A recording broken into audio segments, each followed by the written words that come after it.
الحمد لله رب العالمين والصلاة والسلام على أشرف المرسلين وعلى آله وأصحابه أجمعين. أما بعد، أحبابي الكرام، نواصل قراءتنا ودراستنا لهذه الأحاديث التي جمعها الإمام البخاري رحمه الله في كتاب الأدب المفرد. وقد انتهينا من قراءة الباب 12 الذي كان بعنوان لا يستغفر لأبيه المشرك، وكان فيه تفسير لحبر هذه الأمة عبد الله بن عباس رضي الله عنهما لآية الإسراء، مع ذكر كونها منسوخة بآية التوبة.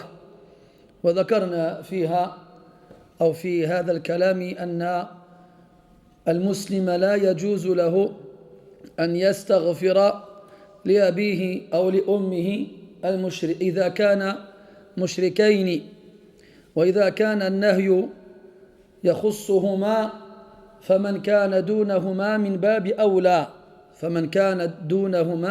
أولى.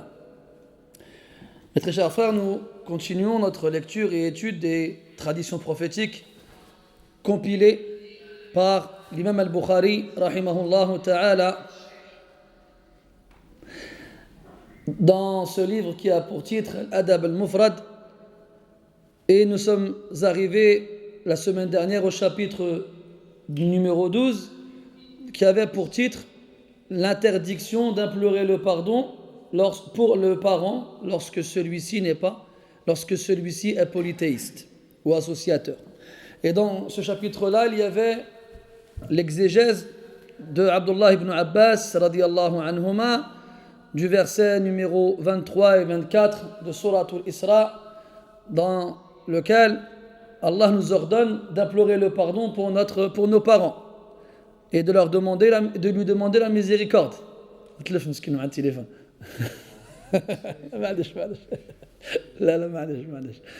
Et dans ce passage-là, Ibn Abbas radiyallahu anhuma nous dit que le verset 113 de Surat al-Tawbah l'abroge, dans lequel Allah interdit aux prophètes et aux musulmans d'implorer le pardon pour leurs proches lorsque ceux-là sont associateurs.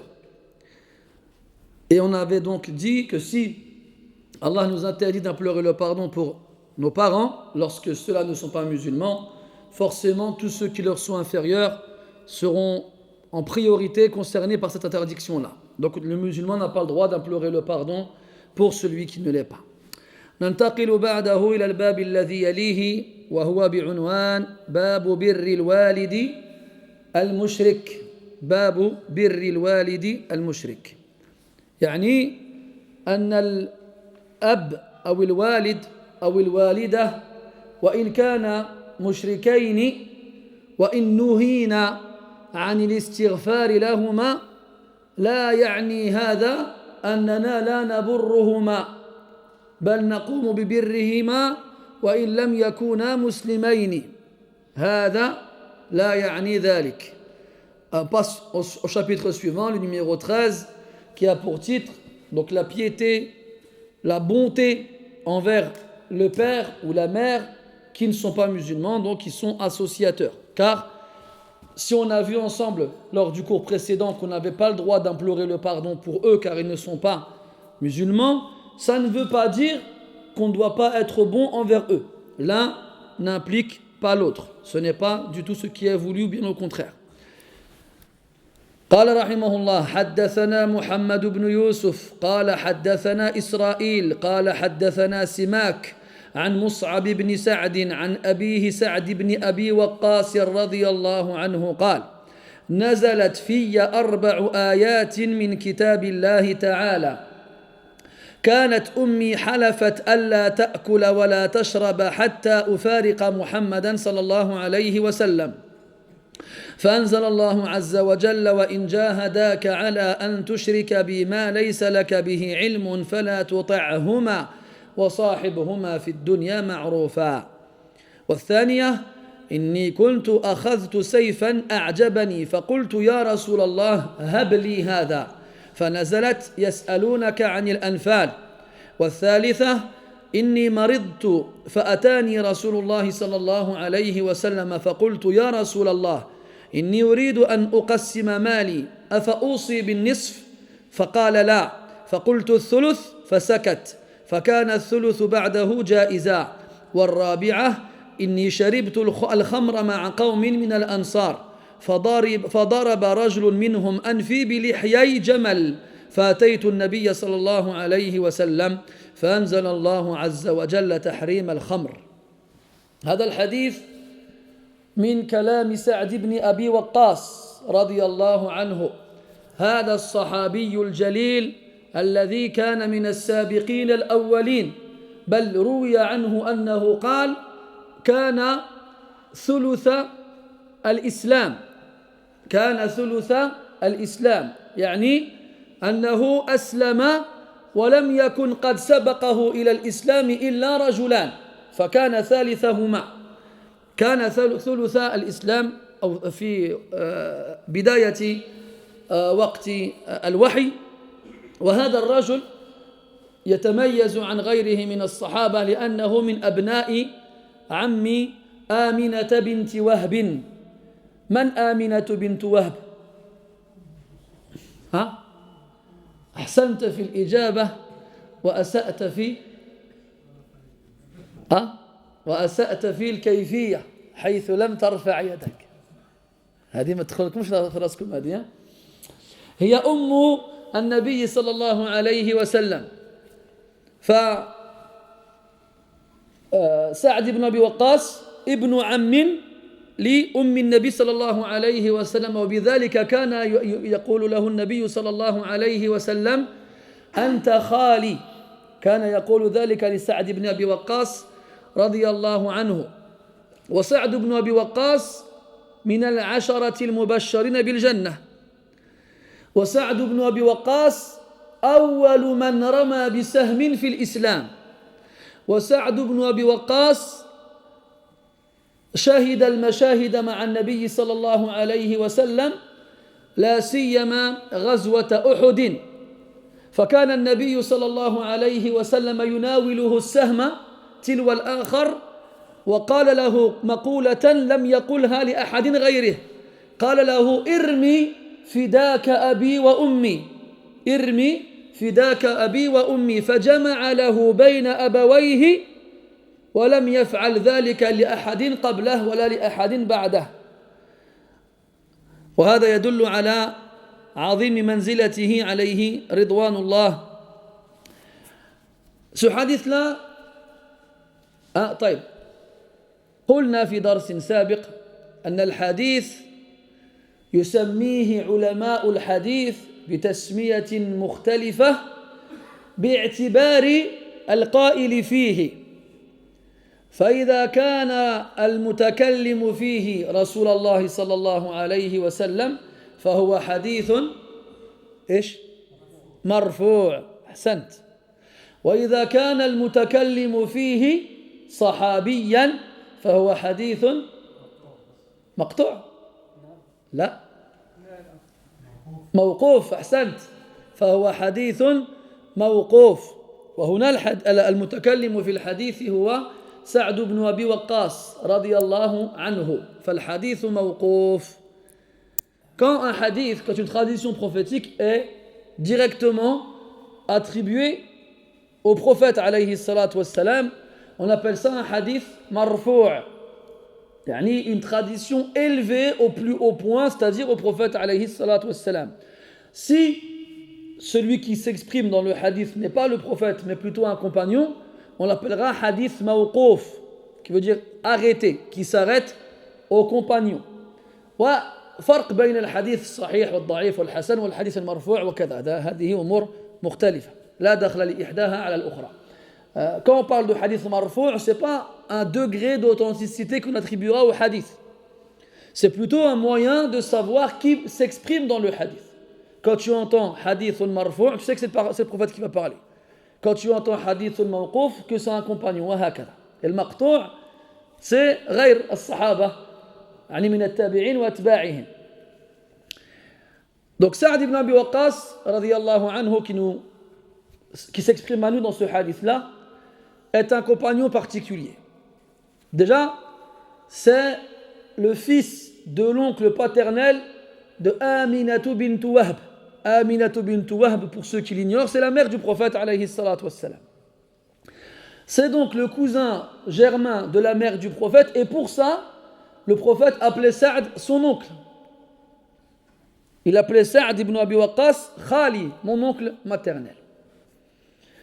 Ensuite, Sa'd ibn Abi Waqqas radiyallahu anhu fait partie des compagnons qui se sont les convertis les premiers. Il a dit: je me souviens avoir été le tiers de l'islam. Qu'est-ce qu'il a voulu dire par là? Qu'à un moment, il était musulman et il n'y avait que 2 hommes qui l'avaient devancé dans la conversion à l'islam. Il était donc le tiers des musulmans. Il fait donc partie des premiers hommes à s'être convertis à l'islam. Et il fait aussi partie des 10 promis au paradis, al-Mubashirin. Et Sa'd ibn Abi Waqqas a d'autres particularités. C'est le premier musulman qui a lancé une flèche fi sabilillah. La première fois que les musulmans ont été donc amenés à devoir livrer bataille, eh bien c'est Sa'd qui était parmi eux, c'est lui le premier qui a lancé la première flèche de l'islam. Et donc il a été enregistré dans l'histoire comme ça. في كتب التاريخ في الغالب تجد فصلا اسمه الأوائل. اسمه الأوائل. ويعتني المؤرخون بجمع الأوائل في أمور شتى. Généralement dans les livres d'histoire, les historiens ont souvent un chapitre qu'ils appellent les premiers. Et dans ce chapitre-là, ils réunissent les informations concernant les hommes ou les femmes qui ont été les premiers à faire une chose que jamais personne avant eux n'a fait. Et donc Sa'd ibn Abi Waqqas est le premier musulman à avoir lancé une flèche dans l'islam. Jamais avant lui, un musulman n'a attaqué ou se défendu par le biais d'une arme. Et cela, ça s'est produit وحدث هذا قبيل غزوة بدر بقليل. Et ça n'est arrivé que quelques temps avant la bataille de Badr. وغزوة بدر كما لا يخفى على شريف علمكم وقعت في السنة الثانية من الهجرة في شهر رمضان. أحسنت. ليتك رفعت يدك حتى تكون الإجابة فوق الحسن. Donc, la bataille de Badr, elle a eu lieu à la 2e année de l'Hégire, wa alaykoum salam, au mois du Ramadan. Au mois du Ramadan. Et subhanallah, ça veut dire que ça a eu lieu 15 ans après le début de la révélation. Donc, pendant 15 ans, il n'y a pas un musulman qui a attaqué quelqu'un d'autre. Pendant 15 ans. Et subhanallah, al-muta'ammil, في الأحداث التي بأجلها شرع الدفاع عن النفس وما يسمى بالجهاد كانت دائما في مقابلة هجوم الأعداء.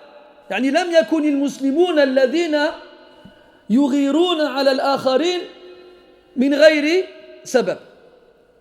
Et quand tu réfléchis bien, quand tu lis le Coran et que tu regardes les occasions qui ont rendu donc le combat, la bataille, la guerre légiférée dans notre religion, c'est toujours en réponse aux attaques des ennemis.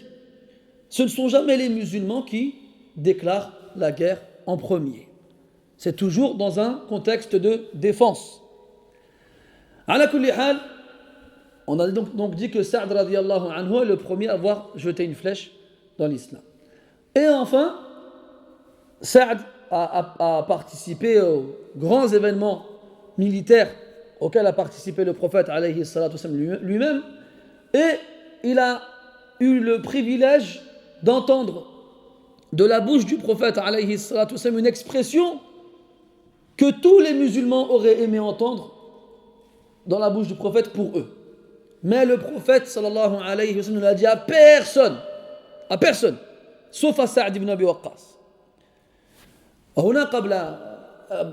Avant d'expliquer cette expression-là, il est important de la mettre dans son contexte. Dans l'arabe, les Arabes, ils ont ce qu'on appelle al-fidya. Al-fidya, c'est la rançon. Et pour exprimer leur amour, leur affection envers quelqu'un, ils disent bi abi anta wa ummi. Bi abi anta wa ummi. C'est-à-dire, je donnerai en rançon pour toi mon père et ma mère. Tu as tellement de valeur à mes yeux que si tu devais être capturé par des ennemis et qu'ils demandaient une rançon, je donnerai ma mère et mon père pour toi en rançon. Et les Sahaba radiyallahu anhum disaient ça au prophète alayhi salatu wassalam. Bi abi anta wa ummi. Et le prophète alayhi salatu wassalam ne l'a jamais dit cette phrase-là pour personne, sauf pour Sa'd ibn Abi Waqqas.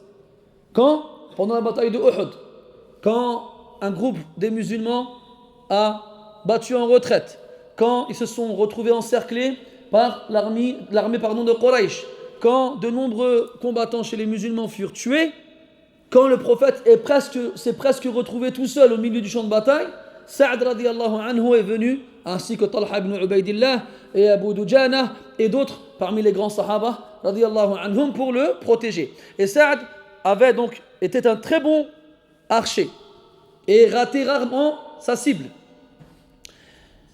Alaykoum salam. Et le prophète, alayhi salam, pour faire gagner du temps à Sa'd, il lui donnait les flèches qu'il avait dans son carquois derrière lui. Et en lui donnant les flèches, il lui disait Irmi ya Sa'd, fidaka abi wa ummi. Il lui dit, c'est le prophète qui lui a dit, tiens, ô Sa'd, lance les flèches que je te donne, que mon père et ma mère soient une rançon pour toi. Donc là, à ce moment-là, Sa'd, il nous a prouvé à travers tous ces événements-là qu'il a un rang spécial. ويضاف إلى مناقبه وفضائله هذا الحديث حيث يخبر عن نفسه رضي الله عنه أن 4 آيات من كتاب الله نزلت فيه بسببه.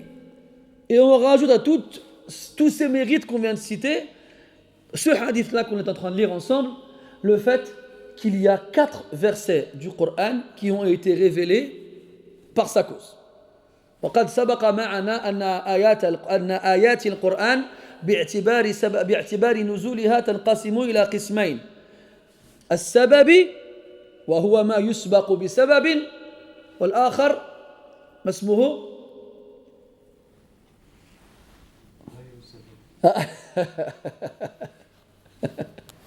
يقول هذا الأخ الذكي ما شاء الله غير السبب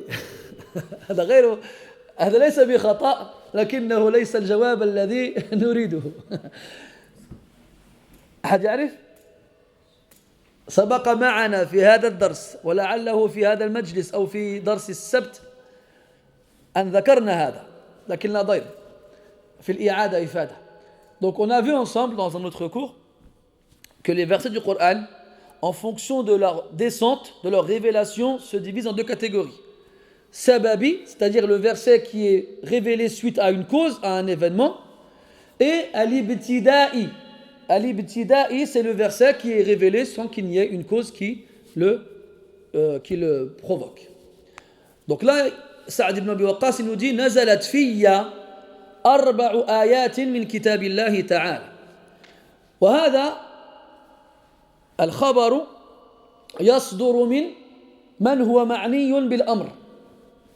ولا بأس بذكر مناقب النفس وفضائلها شريطة الأمن من العجب، شريطة الأمن من الإعجاب بالنفس.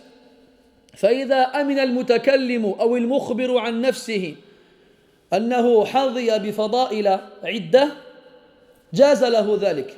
لكن إن خشي على نفسه أن يغتر بنفسه وأن يشعر في قرارة نفسه شيئا من التكبر والعلو فلا يجوز له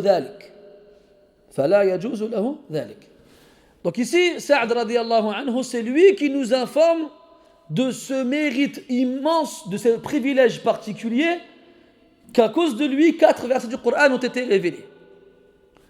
Et à partir de là, on déduit qu'il est permis pour une personne d'informer les autres sur des caractéristiques bonnes, sur des éloges le concernant, des louanges le concernant, à condition qu'il se sente en sécurité d'être charmé par sa propre personne. C'est-à-dire quoi? Ah, moi, regarde, il m'est arrivé ça, je le raconte aux gens, après je me sens, comme on dit, je me sens plus. Ça y est, khlas, je m'envole. Et après, on va commencer à croire qu'on est meilleur que les autres. Si quelqu'un il parle de lui en disant Ana ahfadhu al-Qur'an wa ana ahfadhu al-hadith wa ana kada wa ana kada, s'il dit ça aux gens, et qu'en parlant wa hada fadl min Allah la shak. Il n'y a pas de doute dans le fait que quelqu'un qui a appris le Coran, quelqu'un qui a appris l'arabe, quelqu'un qui a appris ci, qui a appris ça, il n'y a aucun doute dans le fait que c'est un grand mérite de la part qu'Allah lui a donné, un grand bienfait. Et s'il en parle aux autres, dans un but à ce que ça les motive, ça les encourage, ça les pousse à en faire de même, sans qu'il ne craigne pour lui-même de se faire tromper par sa propre personne, il n'y a pas de mal. Mais si par contre ça le pousse à se vanter, si ça le pousse à se croire meilleur que les autres, alors cela sera interdit. يقول كانت أمي حلفت ألا تأكل ولا تشرب حتى أفارق محمدا عليه الصلاة والسلام. إذن كانت أم سعد مشركة، وكانت كبقية الناس في ذلك الوقت تأبى أشد الإباء أن ينضم أحد أبنائها أو أحد أفراد أسرتها إلى هذا الدين الجديد. فلما بلغتها إسلام ولدها حاولت أن تصدها عن ذلك الدين فعجزت لما رأت تيقنه وتمسكه الشديد بهذا الدين. علمت أنه لا سبيل لها إلى تحقيق رغبتها إلا بالتهديد، فسمعت أن الإسلام أو أن الله تبارك وتعالى يأمر المسلمين بطاعة الوالدين، فقالت له يا سعد إن نبيك هذا يأمرك بطاعة الوالدين، وأنا آمرك أن تخرج من هذا الدين. ولأجل إجباره على تنفيذ أمرها أقسمت بالله أنها لن تذوق طعاما ولن تشرب ماء حتى يرتد سعد على عقبيه. فجاء في بعض الروايات أنها مكثت بدون طعام ولا شراب 3 أيام حتى دخل عليها سعد ووجدها قد أغميت أو قد أغمي عليها، فلما فاقت قالت له يا سعد لئن لم تلبي طلبي لتكونن سبب موتي.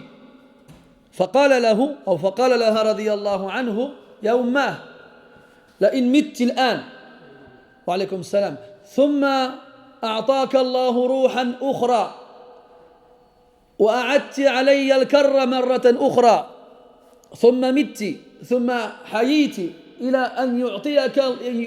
أن يعطيك الله 70 روحا لن أرتد عن ديني أبدا.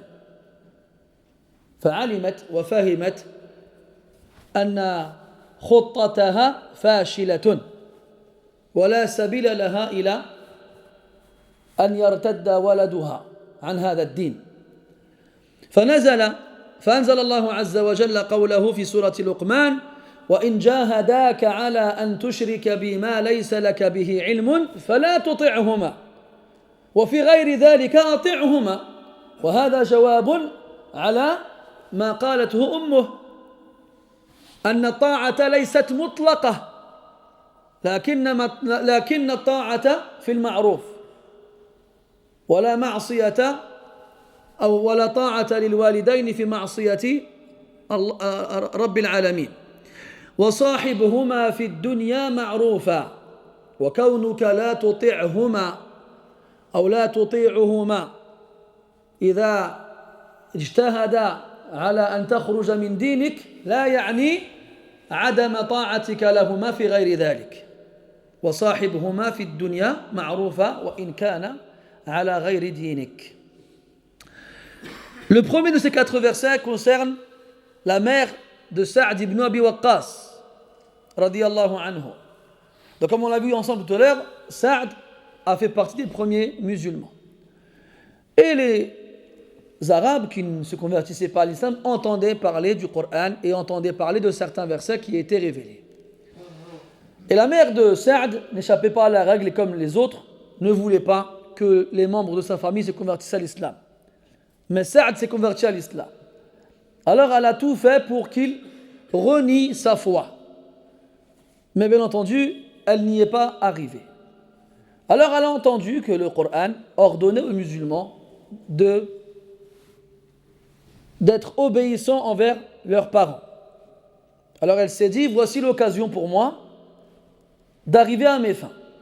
Elle a donc dit à Sa'd, écoute-moi ô Sa'd, j'ai appris que ton prophète t'ordonne d'obéir à tes parents. Et je suis l'un de tes parents. Et je t'ordonne de renier ta foi.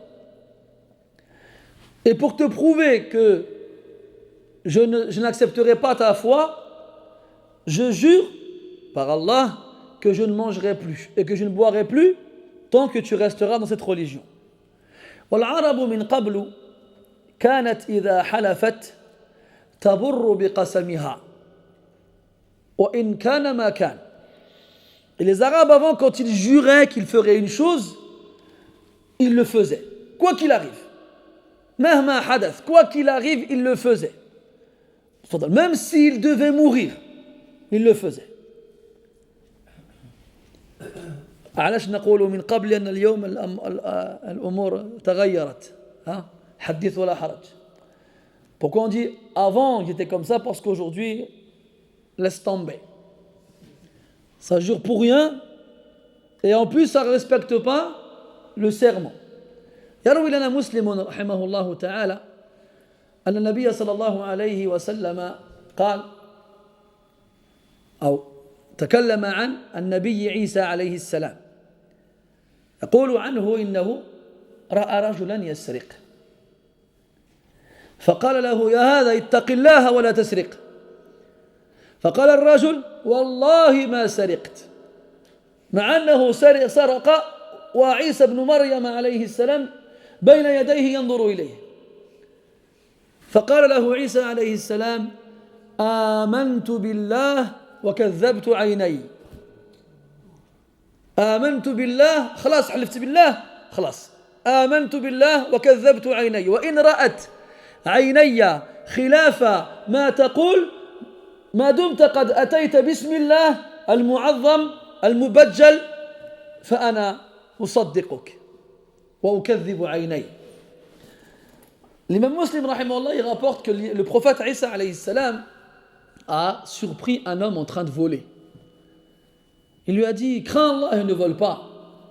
Et l'homme il lui dit chauffe le jour, regardez l'audace. Il dit Wallah j'ai pas volé. Wallahi j'ai pas volé. Alors Isa alayhi salam il lui a dit je crois en Allah et je dément mes yeux. Parce qu'il a juré par Allah. Et lui, c'est un prophète et un des plus grands prophètes. Il a la valeur du nom d'Allah dans le cœur. Et il ne peut pas accepter que quelqu'un jure par Allah et mente. Pour lui, c'est inconcevable. Alors, il lui dit dans ces cas-là, je crois en Allah et je ne crois pas mes yeux. Il a vu voler, mais à partir du moment où il a juré par Allah, khalas, il le croit. علاش لأنه ما يستقر في ذهن الصالحين أنه بإمكان أحد أن يقسم بالله كاذبا. Parce que c'est pas possible chez les pieux, c'est impossible que Wahad il vient jure par Allah et il ment. لكن خلف من بعدهم خلف وجد فيهم ذلك. Mais malheureusement, leur a succédé une génération parmi lesquelles on trouve ces gens-là. من الناس من يقسم بالله من غير أن تستقسمه. Il y a des gens qui jurent par Allah, tu ne lui as même pas demandé de jurer, déjà il a juré 20 fois. Oh, je suis là, les gars. Malk. Le but, c'est que tu jures quand il y a besoin de jurer. Sinon, tu n'as pas besoin de jurer. المهم ما يتعلق بفقه هذا الأمر واسع وليس درسنا هذا محل البسط. Donc, elle a juré qu'elle ne mangerait pas, qu'elle ne boirait pas, tant qu'il reste musulman. Et en tant qu'arabe, ce n'est pas une personne qui fait des serments en l'air, eh bien, 3 jours plus tard, Saad rentre chez lui et il trouve sa mère évanouie par terre. Alors il va à ses côtés et lorsqu'elle reprend ses esprits, elle lui dit, écoute, Saad, ça fait 3 jours que je n'ai ni mangé ni bu. Si jamais je meurs, ce sera ta faute. Et les gens, ils diront, Saad qatala umma. Saad, il a tué sa mère. Alors il lui a dit, écoute ma mère, si tu devais mourir maintenant, et que par la suite Allah te rendait la vie, et que tu me faisais le même chantage, et que tu mourrais à nouveau, et qu'Allah te donnait la vie encore, et que tu faisais ça 70 fois de suite, je ne sortirai jamais de cette religion. Donc fais ce que tu veux. Alors elle a compris qu'elle n'arriverait pas à le faire sortir de sa religion, et elle a donc mangé et bu. Et c'est donc là, wa alaykoum salam, que ce verset a été révélé. وَإِنْ جَاهَدَاكَ عَلَىٰ أَنْ تُشْرِكَ بِي مَا لَيْسَ لَكَ بِهِ عِلْمٍ. S'ils font tous leurs efforts, tout leur possible, pour te faire associer à Allah ce en quoi tu n'as aucune science, فَلَا تُطِعْهُمَا, ne leur obéis pas. En réponse à ce qu'elle avait compris, comme quoi on leur obéit de façon absolue, non. On leur obéit tant que ce qu'ils ordonnent est conforme à ce qu'Allah Ta'ala veut. Si par contre ils ordonnent une chose qu'Allah ne veut pas, on ne leur obéit pas. فَلَا تُطِعْهُمَا, ne leur obéis pas. وَصَاحِبْهُمَا فِي الدُّنْيَا مَعْرُوفًا. Cependant, accompagne-les ici-bas de la meilleure façon, de la façon la plus convenable. Reste à leur côté, accompagne-les, sois à leur service, obéis-leur, même s'ils font ce qu'ils peuvent pour te détourner de ta religion. Donc même si le père il n'est pas musulman, même si la mère n'est pas musulman, on leur doit le respect, on leur doit le bon comportement et on leur doit obéissance. Et on doit être à leur côté, à leur service et les aider comme on le peut. Tant bien entendu qu'ils ne cherchent pas à nous détourner de notre religion. هذه هي الأولى. Ça c'est la première. أما الثانية قال إني كنت أخذت سيفا أعجبني والمراد من كلامه أنه أخذه بعد إحدى الغزوات فوجد سيفا في ما تركه الأعداء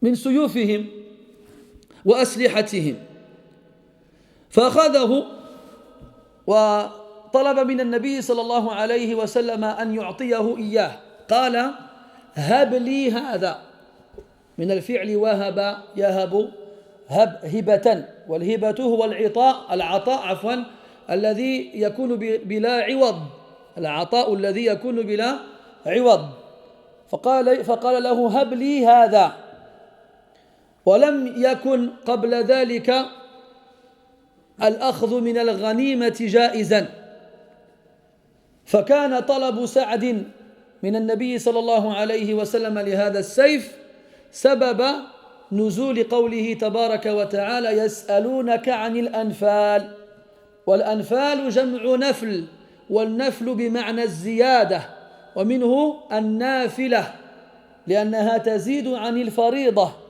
والنفل هنا المقصود به الغنائم لأن الله تبارك وتعالى يمن على عباده بالفتح عند لقاء العدو ويزيدهم على ذلك ما تركه العدو من سلاح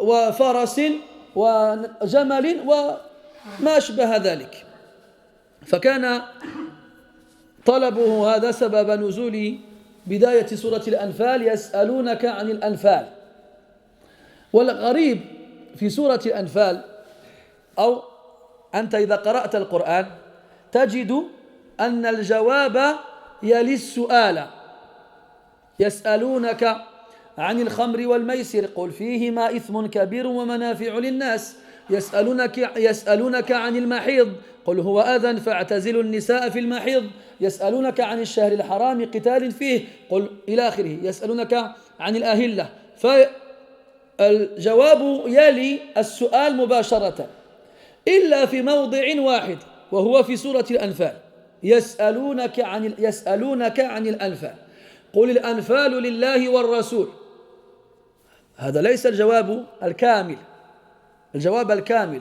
وإنما الجواب الكامل يأتي 5 صفحات بعد ذلك واعلموا أن ما غنمتم من شيء فأن لله خمسه وللرسول ولذي القربى واليتامى والمساكين وابن السبيل إن كنتم آمنتم بالله الآية. لماذا؟ هذا إشارة لطيفة إلى أنه ينبغي التسرع فيما يخص التفقه في الدين. إذا كان السؤال متعلقا بأمور الدين ينبغي أن يتسرع المجيب في إعطاء الجواب لأن المسلم أحوج إلى العلم الشرعي منه من غير ذلك. أما الأنفال والغنائم وما يتركه الأعداء من مال وسلاح وما أشبه ذلك فهذا أمر دنيوي فلا ينبغي التسرع فيه. ومما يكون شبيها بهذا قوله تبارك وتعالى سارعوا إلى مغفرة من ربكم أو سابقوا إلى مغفرة من ربكم أو فاستبقوا الخيرات ما يدل على التسرع في الطاعات. وفي الأمور الدنيوية قال هو الذي جعل لكم الأرض ذلولا فامشوا في مناكبها وكلوا من رزقه ولم يقل فأسرعوا واسعوا وما أشبه ذلك. فالأمور الدنيوية ينبغي التأني فيها. أما الأمور الدينية لا سيما التي بها يتقرب العبد إلى ربه عز وجل بالتفقه في الدين فينبغي التسرع فيها. يسألونك عن الأنفال ils t'interrogent au sujet des butins. Le mot anfal en arabe est le pluriel de nafl et le mot nafl en arabe signifie ce qui vient en plus. D'ailleurs, comment est-ce qu'on appelle la prière surérogatoire en arabe? La nafila, parce qu'on la fait en plus des prières obligatoires. Et donc, Sa'd ibn Abi Waqqas radiyallahu anhu nous dit qu'il a pris une épée qui lui a plu. Où est-ce qu'il a pris cette épée-là? Il l'a prise sur le champ de bataille, après que celle-ci ne soit finie. Et avant qu'il n'agisse ainsi, les musulmans ne prenaient pas donc du butin laissé par les ennemis après la bataille. Il a trouvé une épée qui lui a plu dans le butin et il a demandé au prophète alayhi salatu wasallam de lui offrir. Et c'est ainsi que le verset a été révélé. Il t'interroge au sujet du butin. Et le butin, هذا من خصائص هذه الأمة الغنائم من خصائص هذه الأمة. وفي الحديث أن النبي صلى الله عليه وسلم قال أعطيت 5 لم يعطاهن أحد قبلي. Dans le hadith, il nous dit alayhi salatu wasallam qu'on lui a donné 5 choses qui n'ont pas été données à quelqu'un avant lui. أمن يذكرها لنا؟ تفضل أخي. جوامع الكلم. أحسنت. ما معنى جوامع الكلم؟ قال العلماء ما قل مبناه وعظم معناه. هذا جوامع الكلم. طيب الأولى. الثانية خلاص. لا زد واحدة بعدها. زد هذه. ماذا نحن بصدد الذكر الآن؟ الغنائم. وأحلت لي الغنائم. الثانية خلاص تفضل. يعني أحسنت. جعلت لي الأرض مسجدا وطهورا. هذه ثالثة. تفضل. ماذا؟ لا شامل. استجر. لا Ça ne rentre pas dans ça. Ça ne rentre pas dans ces choses-là. تفضل. هذا صحيح. لكن الرسول يختص بما يسمى بالشفاعة العظمى.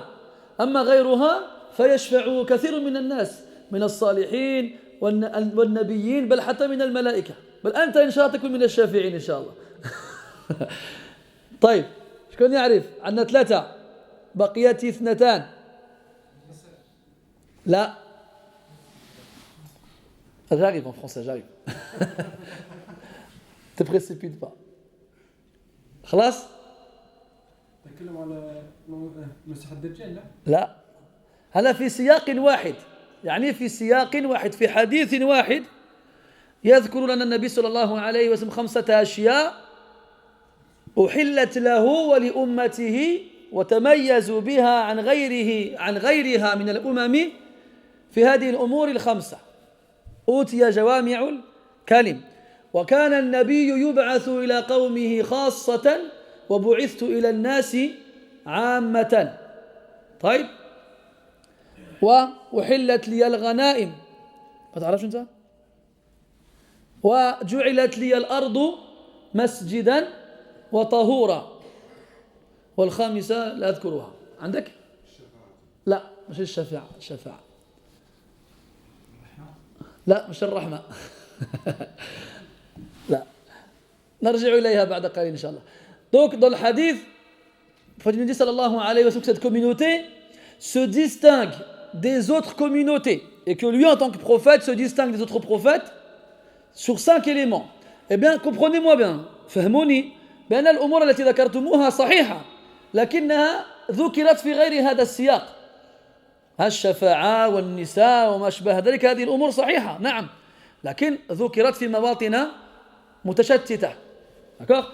Donc ce que vous avez cité vous et auquel j'ai dit non, c'est des choses qui sont bonnes, c'est des bonnes réponses, mais qui ne rentrent pas dans le hadith auquel on fait référence là. Là. Là. Maintenant, moi je parle d'un hadith où le Rasul a dit que dans 5 choses, il a été distingué lui et sa communauté par elle. Et nous on a cité ce hadith là par rapport au butin.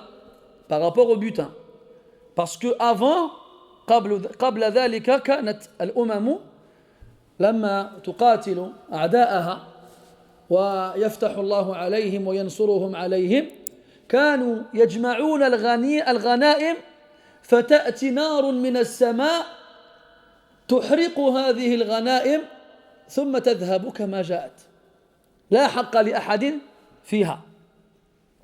Avant l'islam, les gens lorsqu'ils combattaient et qu'ils remportaient la victoire, les croyants, et qu'ils ramassaient le butin, ils n'y avaient pas le droit.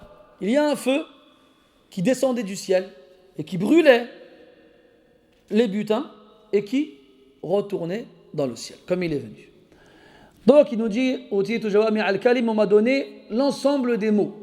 En français, ça ne veut pas dire grand-chose, l'ensemble des mots. Mais ça veut dire, en fait, c'est la capacité à exprimer des choses avec très peu de mots, mais avec beaucoup de sens. Avec très peu de mots et avec beaucoup de sens. Comment? Concis, naam, ahsant. Ensuite, parmi les autres choses évoquées dans le hadith, le fait qu'il a été envoyé, que les prophètes avant lui étaient envoyés seulement à leur peuple, mais lui, il a été envoyé à toute l'humanité. La troisième chose, le butin. La quatrième, la terre. Allah il en a fait pour le prophète alayhi salatu wassalam une source de purification. Tayammum. Ilam yajid il-ma. Tayammama bis-sa'id at-tayyib. S'il ne trouve pas d'eau, il pourra alors se servir de la terre qui est pure. Et c'est aussi un lieu de prière. Où il est, où qu'il se trouve, il peut accomplir la prière. طيب. فنزلت يسألونك عن الأنفال. Autre chose, dans le Coran, il y a beaucoup de versets qui commencent par يسألونك. Ils t'interrogent au sujet du vin, des jeux de hasard, des lunes, des mois sacrés, des menstrues, de beaucoup de choses. Et à chaque fois, la réponse vient instantanément après la question. Tout de suite après. Sauf ici. يسألونك عن الأنفال. il t'interroge au sujet des butins. Donc la réponse elle vient par la suite, mais elle est incomplète. Elle sera complétée un peu plus loin. قُلِ الْأَنْفَالُ لِلَّهِ وَالرَّسُولِ. Les butins sont à Allah et à son messager. En gros, ça ne c'est pas pour vous. Et plus tard, 5 pages plus tard, plus précisément, Allah il répond plus précisément à la question en disant que sachez وَعْلَمُوا أَنَّمَا غَنِمْتُم مِّن شَيْءٍ, que toutes les choses que vous avez pu ramasser dans le butin, فَأَنَّ لِلَّهِ خُمُسَهُ. Le 5e revient à Allah et à son messager et à sa famille, la famille du prophète, et aux pauvres et aux orphelins, et jusqu'à la fin. Donc si le 5e du butin revient à ces catégories de personnes, on en comprend que le reste, il est pour ceux qui ont participé à la bataille, et donc qu'ils y ont le droit pleinement. Donc la question oui, et là on est en droit de se poser la question, pourquoi pour l'Anfal la réponse complète arrive 5 pages plus tard, alors qu'en temps normal, dans les autres questions, la réponse arrive tout de suite après. Parce qu'ici, on parle de s'accaparer un bien mondain, d'obtenir un bien qui n'est pas, entre guillemets, religieux. Et on sait que les biens, ils sont des obstacles à la foi ou à sa relation avec Allah subhanahu wa ta'ala. C'est pour ça qu'Allah nous demande, pour nous purifier, de donner. علاش سميت الزكاة زكاة؟ علاش؟ لأن مخرجها يزكي نفسه وماله. Pourquoi est-ce qu'on a appelé la zakat ainsi? Le mot zakat en arabe veut dire purification, comme il veut dire aussi comment on dit? Fructuation? Oui, mais le substantif. Faire fructifier, croître, la croissance. Donc, tu vas purifier ton argent en donnant ton argent. Tu vas purifier ton âme en donnant ton âme. قَدْ أَفْلَحَ مَنْ زَكَّاهَا وَقَدْ خَابَ مَنْ دَسَّاهَا أي زكى نفسه فأما من أعطى واتقى وصدق بالحسنى الآيات. Donc c'est en donnant, te débarrassant de tes biens que tu te purifies. Et les biens, c'est un problème. Allah dit dans le Coran: Ya ayyuhalladhina amanu la tulhikum amwalukum wala awladukum an dhikrillah. يعني من العوائق التي تكون بينك وبين ذكر الله المال. Parmi les obstacles qui sont entre toi et le rappel d'Allah, l'argent, ce que tu possèdes. Allah dit que vos biens et vos enfants ne vous distraient pas du rappel d'Allah.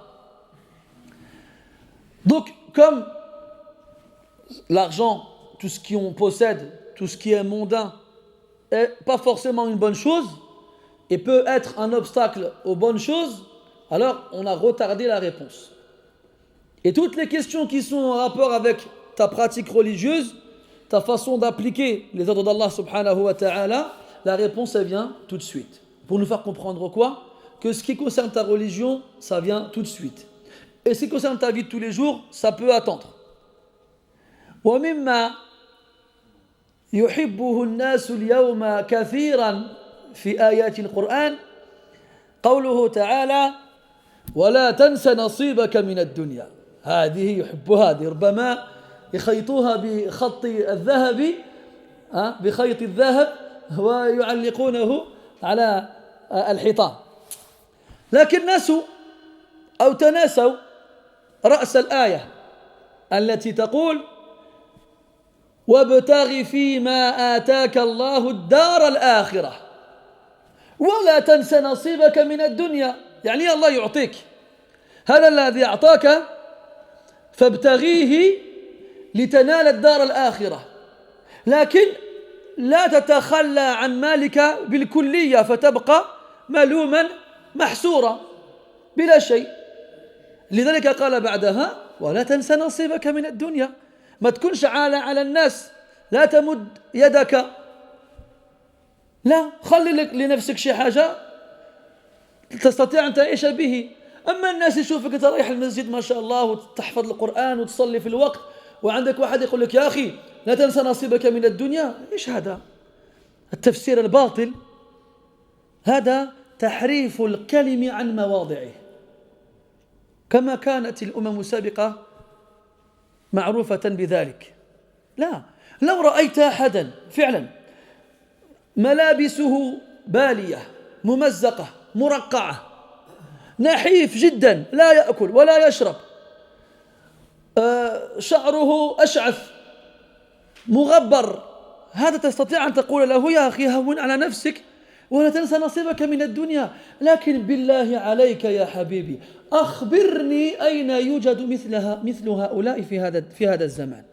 ما بقاوش، بل العكس، الناس كلهم محطون على الدنيا، ما في واحد يعرف الزهد، ما في واحد يحرم نفسه من الحلال الطيب، بل العكس تماما، العكس تماما. الناس كلها تتسابق في الدنيا ليشتري السيارة السريعة الثمينة، والآخر يبني الدار الكبيرة، والآخر يشتري التلفاز الواسع، وهذا يشتري أفخر أنواع الملابس. فأين المسابقة في الدين وأمور الآخرة؟ فهذه ولا تنسى نصيبك من الدنيا، هذه خلاص حتى واحد ما نساها فينا، هذه غير ما تخافش، لم ينساها أحد فينا فيما أعلم، بل الذي نسيناه هو بداية الآية وابتغ فيما آتاك الله الدار الآخرة. أين هؤلاء الذين يبتغون فيما آتاهم الله تعالى الدار الآخرة؟ فكلما جاءه رزقه أخرجه ووزعه وفرقه على الأيتام والأرامل والمساكين والمحتاجين. هذا الذي لا ينتظر أدنى فرصة ليجمع المال، بل كلما جاءه شيء من المال أخرجه في سبيل الله. أين هؤلاء الذين يؤثرون على أنفسهم ولو كان بهم خصاصة؟ أين هم؟ والله يفتقدهم، ولا تطمع نفسي أن ترى أحدهم قبل أن يحل أجلي. Il y a le verset préféré des Maghrébins. Je ne sais pas pour les autres, je parle de ceux que je connais. Il y a plein de versets dans le Coran, machallah, il y en a 6300 et quelques. Alors le verset que tu entendras le plus souvent dans la bouche des Maghrébins, c'est « N'oublie pas ta part de ce bas monde ». Dans surat Al-Qasas. Et dans quel contexte est-ce qu'ils disent ce verset? Mathalan, ils vont voir le jeune, le petit délai de la famille qui a une vingtaine d'années, il commence à laisser pousser sa barbe, il commence à aller à la mosquée, il commence à apprendre le Coran, il ne parle plus avec les filles, il ne traîne plus dehors, et là les parents ils s'inquiètent, ils se radicalisent. Alors, ils vont le voir et essayent de le convaincre, t'es encore jeune, sors. Sors, va avec tes copains, avec les clés de la voiture, allez vas-y sors.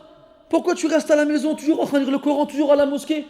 يقول لك ربي قال والله عجيب شويه القلبي لا يقول لك شنو يقولوا شويه الديني شويه القلبي شويه الربي ولا لا هكذا يقولوا اعوذ بالله كلمة كبرت كلمة تخرج من أفواههم. Ils ont même inventé des proverbes. En plus ils attribuent ça à Allah. والله فين وروني بارك الله فيكم في أي سورة مكتوبة هذاك الشيء. Ils disent Allah il a dit un peu pour toi, un peu pour lui. Subhanallah. Après il te ramène le Coran, il dit شوف ولدي أنا نعرف القرآن أنا واش حسبك أنا ما نعرفش القرآن أنا. Tu crois que je connais pas le Coran? Viens je vais t'expliquer. Allah il a dit n'oublie pas ta part ici-bas. Alors sors, achète-toi des belles chaussures, une belle voiture, fréquente telle fille, va en soirée, fais-toi plaisir. T'es مازال صغير حتى تكبر عاد مشي للجامع. ولا لا t'es encore jeune, vas-y quand tu seras grand, tu iras à la mosquée. Pour l'instant, fais-toi plaisir. Hein? Et te ramène ce verset. Hasbunallah wa ni'mal wakil. شوفوا كيف الشيطان لعب بهم.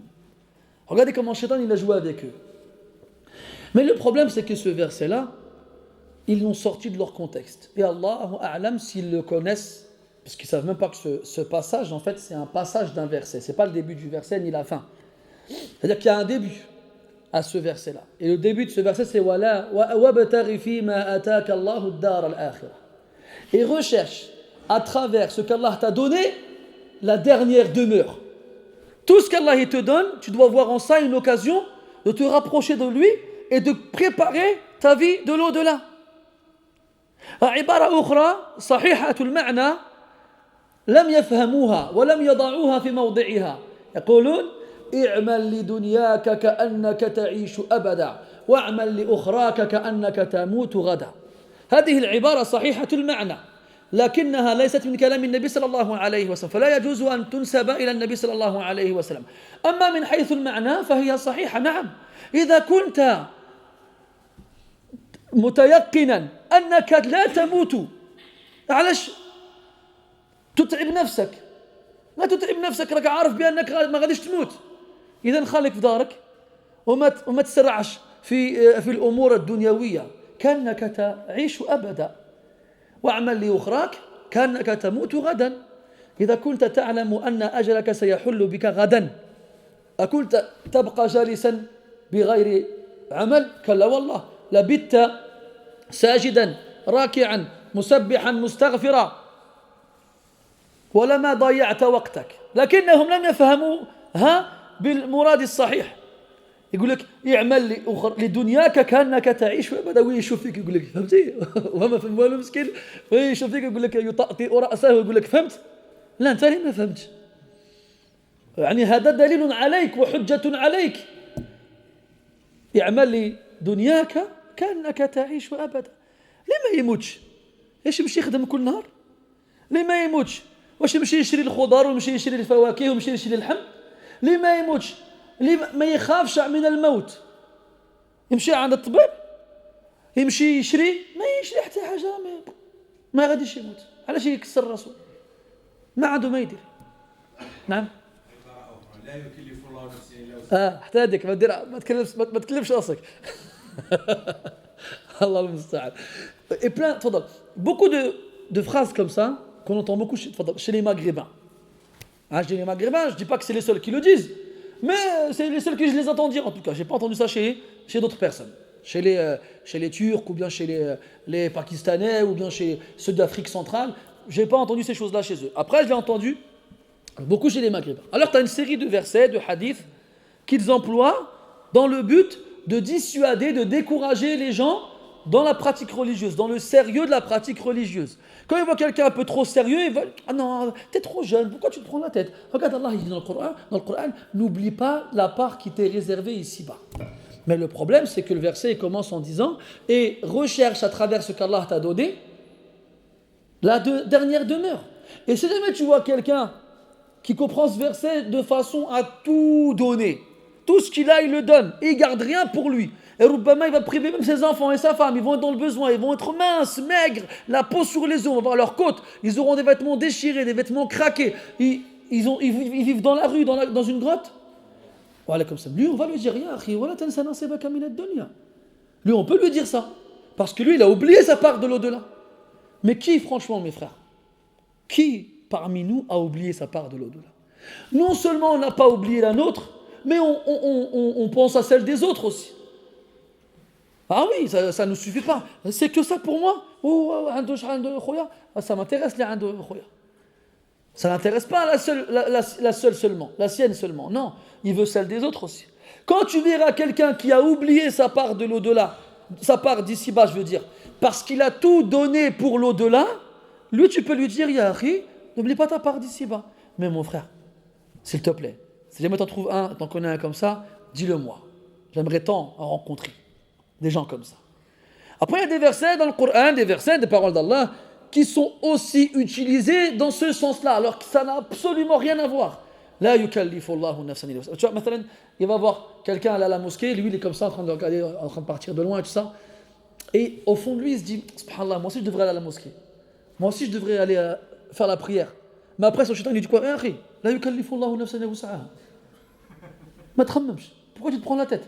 Allah ne va pas mettre un fardeau sur tes épaules si tu ne peux pas le porter. Ah, c'est vrai, tu as raison.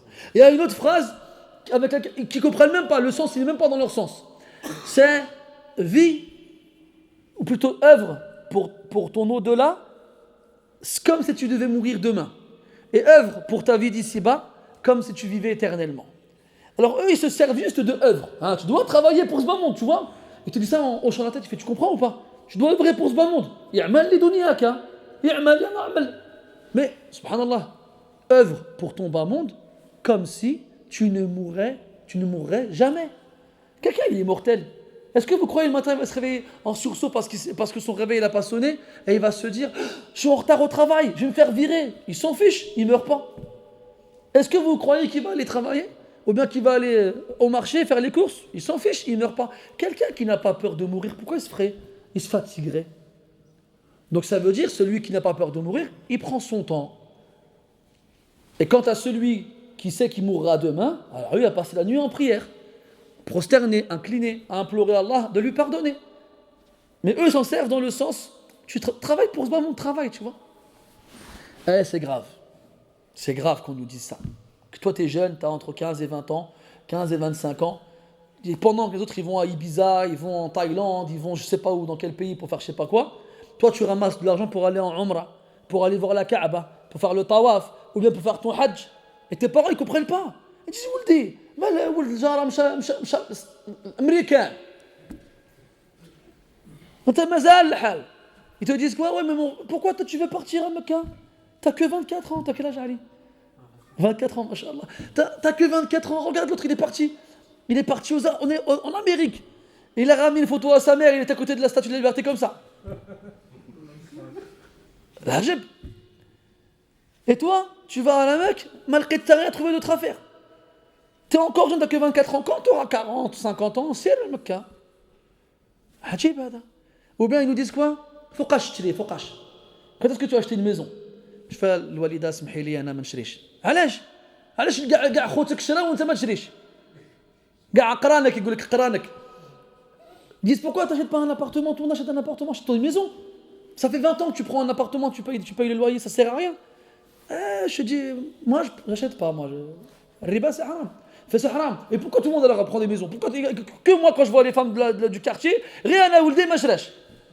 كاع عيالات تاع الحومه كاع ولادهم شراو وانت غير انت ما شريتش. حشومه. ولا ما كايناش؟ Les mamans, elles vont voir leurs enfants, elles les poussent. Stop, pourquoi tu n'achètes pas? Prends un crédit, achète-toi une maison. Toi, je lui dis, maman, wallah, c'est pas que je veux pas, mais j'ai pas les moyens. Mais tu prends un crédit, c'est pas grave. Non, maman, c'est haram le crédit. J'ai pas le droit de prendre un crédit. Allah, il a dit, فَإِن لَمْ تَفْعَلُوا فَأَذَنُوا بِحَرْبٍ مِّنَ اللَّهِ وَرَسُولِهِ. Moi, je veux pas, Allah, il me fait la guerre. Elle dit, ah bon, et tous ceux-là qui ont acheté des appartements, ils sont comme toi, ils étaient là avec toi. Pourquoi ils achètent des appartements alors? Pourquoi quand je vois les dames de la cité, je suis la seule dont le fils n'a pas acheté? Hachoum à la honte, ils ont tous des appartements, il n'y a que moi, mon fils n'a pas d'appartement. C'est le bhagma, c'est le salé, c'est. Après il va à la mosquée, il va, تربح. C'est vrai? تربح. يقولوا لنا تربح. حسبنا الله ونعم الوكيل. شوفوا كيفاش تقلبت الأمور. Regardez comment les choses elles ont été transformées. كما قال وهذا جاء به الخبر أن المعروف يصبح منكرا والمنكر يصبح معروفا فطوبى للغرباء في هذا الزمان. Ah, ça on nous a dit ça. Il viendra une époque où le bien, il deviendra mal. Tu vas à la mosquée, c'est pas bien, on va pas à la mosquée. Tu fais la prière, c'est pas bien, on va pas à la prière. Tu laisses ta barbe, c'est pas bien, c'est pas ta barbe. Et le mal, il deviendra bien. Va, sors avec une fille, prends un crédit, va faire un voyage en Thaïlande. Ça, c'est les parents maintenant, ils nous disent ça. Wala hawla wala quwwata illa billah. Ala kulli hal, la dunya, on ne doit pas se précipiter pour. On prend son temps. Allah, quand il parle de l'au-delà, il dit précipitez-vous, dépêchez-vous. Sari'u, accélérez. Sabiqu, faites la course, devancez-vous. Fastabiqul khayrat. Et quand il parle de ce moment, il dit quoi? Famshu fi manakibiha. Shouya alaykum. Prenez votre temps, marchez. Courez pas. Wa kulu min rizqihi. Et mangez de la subsistance de ce qu'Allah vous donne. علاش؟ لأن الرزق مضمون. ما كتب الله لك من رزق فهو آت إليك لا محالة. ما كان واحد يحيد لك منه حبة خردل. Le risque qu'Allah t'a écrit, il te parviendra. Personne ne pourra jamais t'en enlever, ne serait-ce qu'une graine. Personne. C'est impossible. رزقك الله تعالى وأنت في بطن أمك. رزقك الله تعالى وأنت رضيع طفل صغير لا تستطيع أن تقوم على شيء بنفسك. Allah il t'a donné ta subsistance, c'était dans le ventre de ta mère. Allah il t'a fait venir ta subsistance directement dans ta bouche quand tu étais un jeune enfant, un bébé qui ne peut rien faire de lui-même. فكيف تخاف الفقر والله رازق فقد رزق الطير والحوت في البحر ومن ظن أن الرزق يأتي بقوة ما أكل العصفور شيئا مع النسر. Comment tu peux craindre la pauvreté alors que c'est Allah qui donne? Il a donné à l'oiseau et au poisson dans la mer. Et celui qui croit que la subsistance vient par le biais de la force, alors le poussin n'aurait rien pu manger à côté de l'aigle.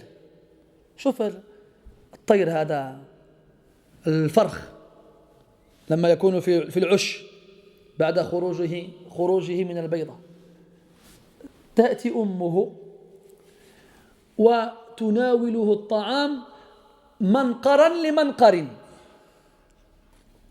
هو في الغالب ما زال ما حلش عينه، ما زال ما ريش، ما يقدر يطير، ما يقدر يدير ولا شيء. فيأتي الله تعالى أو فيعطيه الله رزقه من غير اجتهاد من عنده. ويقول عليه الصلاة والسلام: لو توكلتم على الله حق توكله لرزقكم كما يرزق الطير تذهب خماصا أي خالي البطون وترجع بطانا أي مالئ البطون.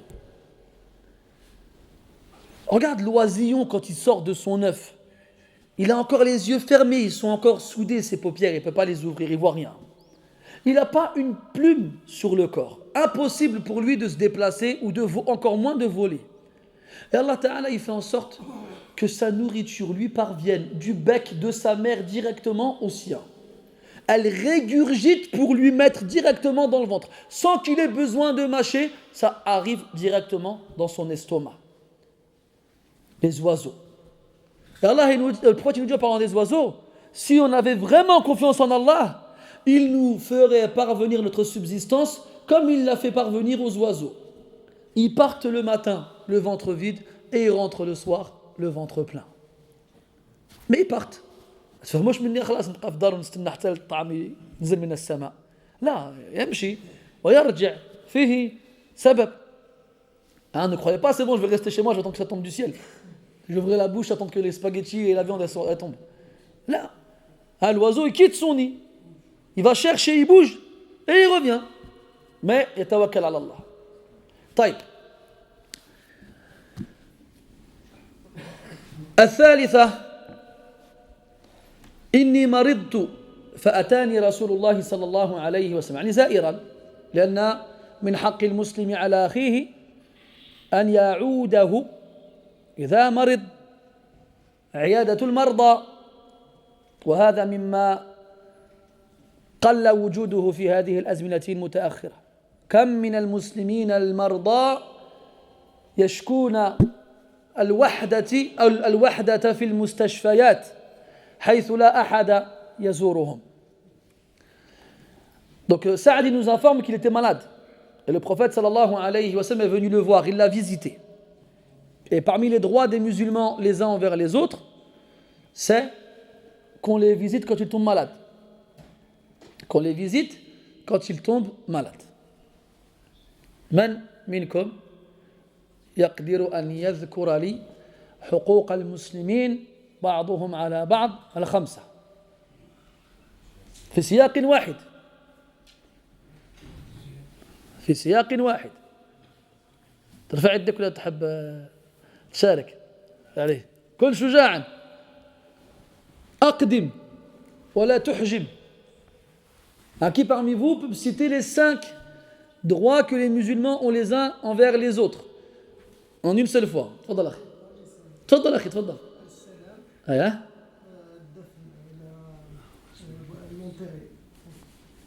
Qu'est-ce qu'on fait avant l'enterrement? Oh. الصلاة على الجنازة. طيب.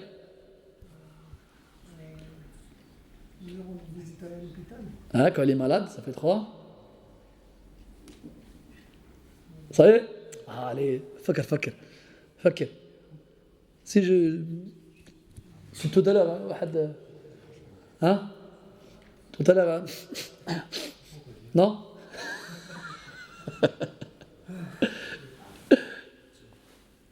تفضل أخي. لا يا أخي الحبيب، احنا نتكلموا عن حقوق المسلمين. مازال مع العلامات. أيوة، تشمية العاطس، يعني إذا عطس المسلم فحمد الله فيقال له يرحمك الله. تشمية العاطس، c'est la dernière c'est. Eh, إخوان, levez la main. T'as entendu, non? Non? Tu vas passer quoi le dernier? Ah, خلاص, ضاعت فرصتك. تفضل أخي. أيوة. قبول الدعوة. إجابة الدعوة. Répondre à l'invitation. Donc, رد السلام, répondre au salam. وعيادة المرضى, visiter les malades. وتشييع الجنازة, donc accompagner le convoi funéraire, notamment prier sur lui. Lui dire yarhamukallah quand il éternue et qu'il a dit alhamdulillah. بشرط أن يحمد الله. ولا سمعت واحد يعطس وما قالش الحمد لله ما تقولوش يرحمك الله.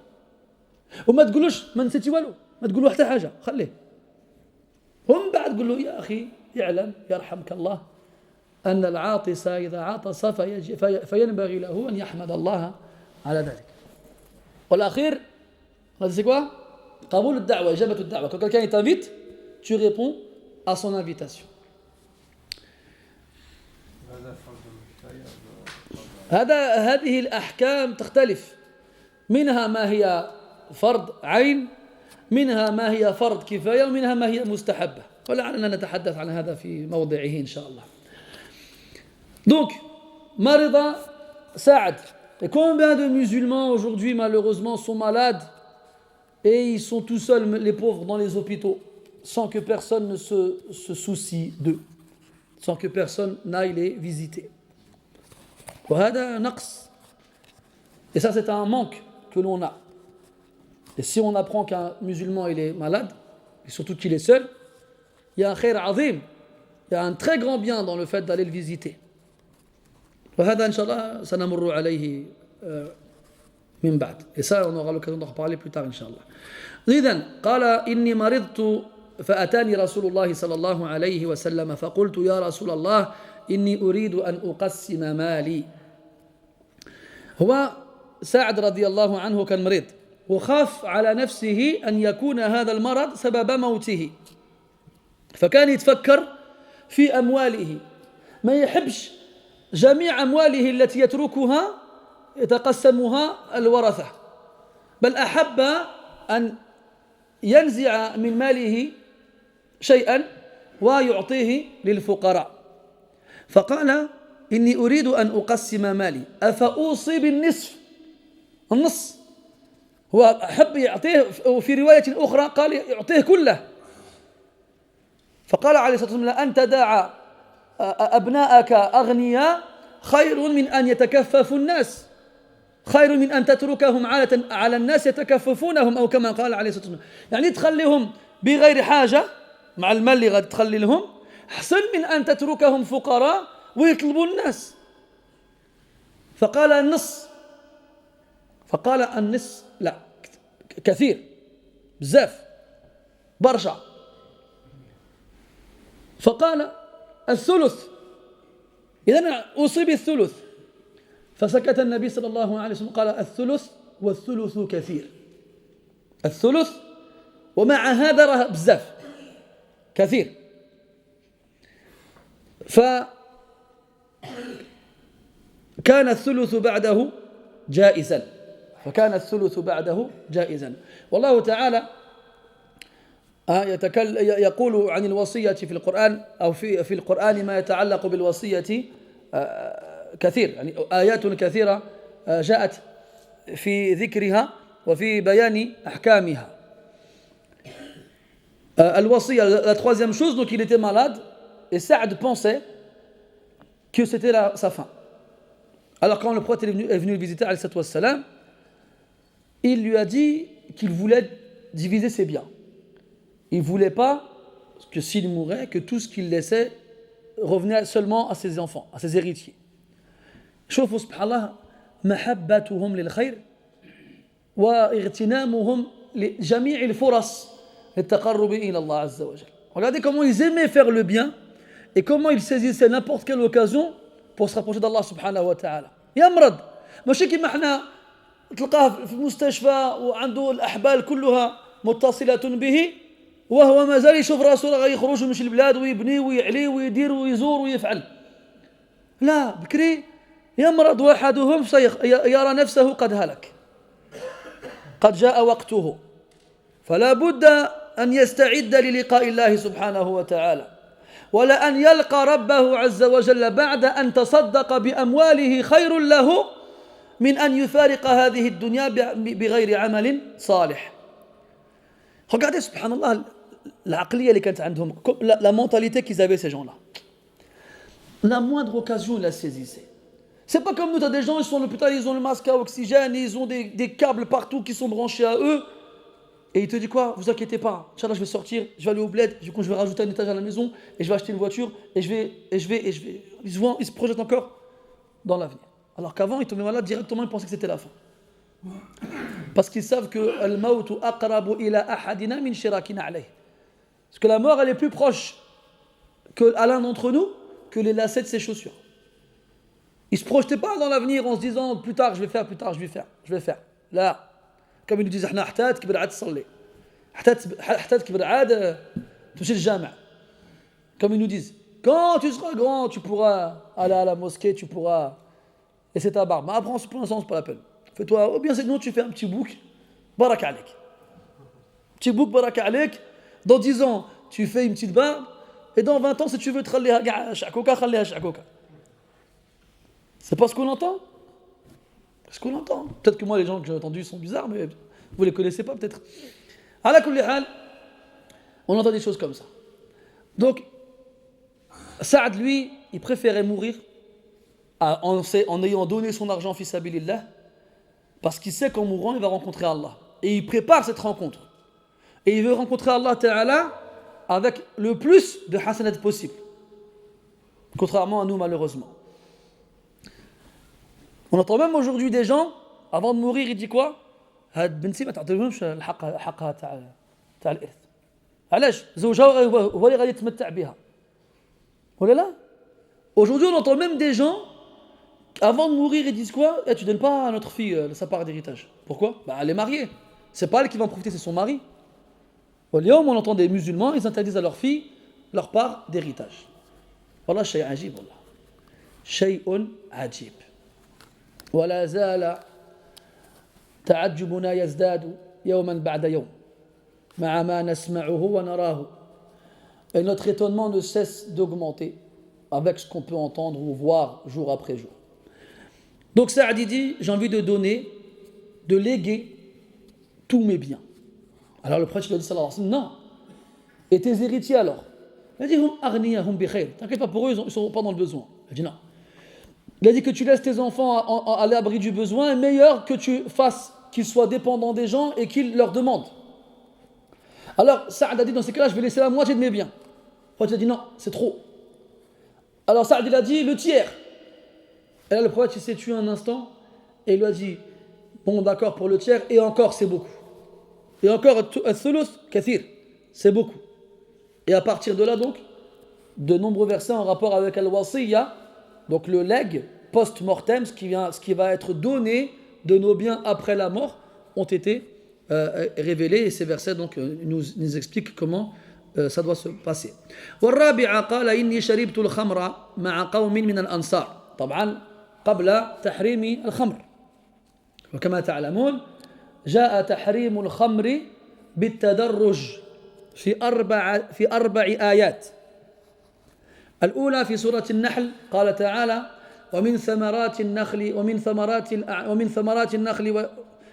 ثمرات النخيل والأعناب تتخذون منه سكرا يعني ما تسكرون به أنفسكم ورزقا حسنا. هنا الله تعالى جعل السكر من غير الرزق الحسن قال ومن ثمرات النخيل والأعناب تتخذون منه سكرا ورزقا حسنا يعني ما هو سكر فليس من الرزق الحسن إشارة إلى أن الخمر ليس من الرزق الحسن هذه الآية الأولى الثانية قوله تعالى يسألونك عن الخمر والميسر قل فيهما إثم كبير ومنافع للناس وإثمهما أكبر من نفعهما